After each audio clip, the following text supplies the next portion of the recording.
Hello, welcome to this motherhood series. I am Janine, and I'm gonna be giving you a few tips on how to help you keep going to your favorite yoga class while pregnant. If you're feeling super nauseous in your first trimester, you may wanna start going back to class in your second trimester because it's something that we call the honeymoon phase, where you're feeling normal and you're feeling good, and it's just way more beneficial for you if you start then. Anyways, let's get started. Tip number 1, tell the teacher you're pregnant. Tell her you're pregnant.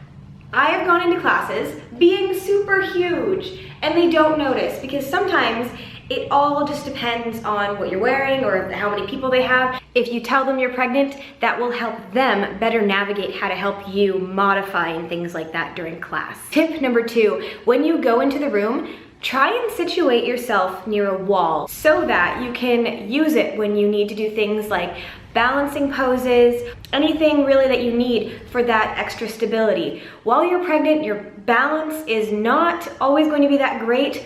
You just need to be very patient with yourself and accepting with the fact that it's not going to be like it usually is, and that's okay. Just if you have that wall there, it'll help and it'll be good. Tip number 3, use props. Grab all the props. They'll be so helpful to you during pregnancy because they'll be able to create more space in the body as the baby presses up against your lungs as the baby grows.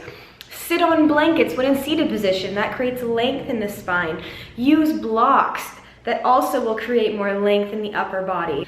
Use straps so that you don't have to fold so far forward. Anything like that. Making things more comfortable for you is always so worth it during this time. Tip number 4, always be thinking space. Always be thinking space in the body. For example, if you're doing forward folds, you want to bring your feet far apart.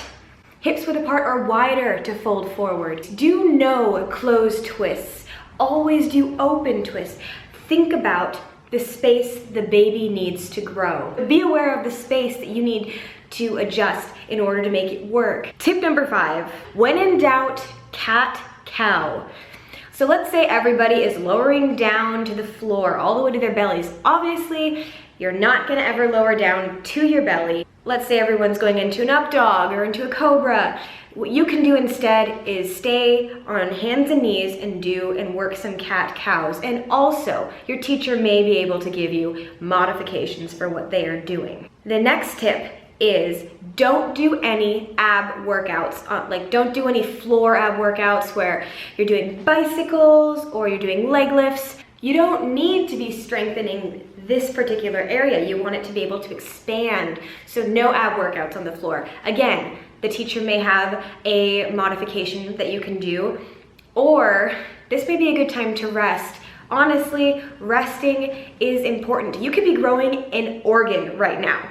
You're growing a person. You don't really need to be working as hard as everybody else in the class because your body is already working hard in a whole other way. Don't be competing with others. This is not the time for that. This is the time to let baby grow and to maybe connect a little bit more with the baby and your body. This could be a great way for you to practice setting ego aside and to really start to understand and develop what your body needs. And it's kind of a wonderful opportunity, if you think about it, to deepen your practice in a whole other way that's very rewarding.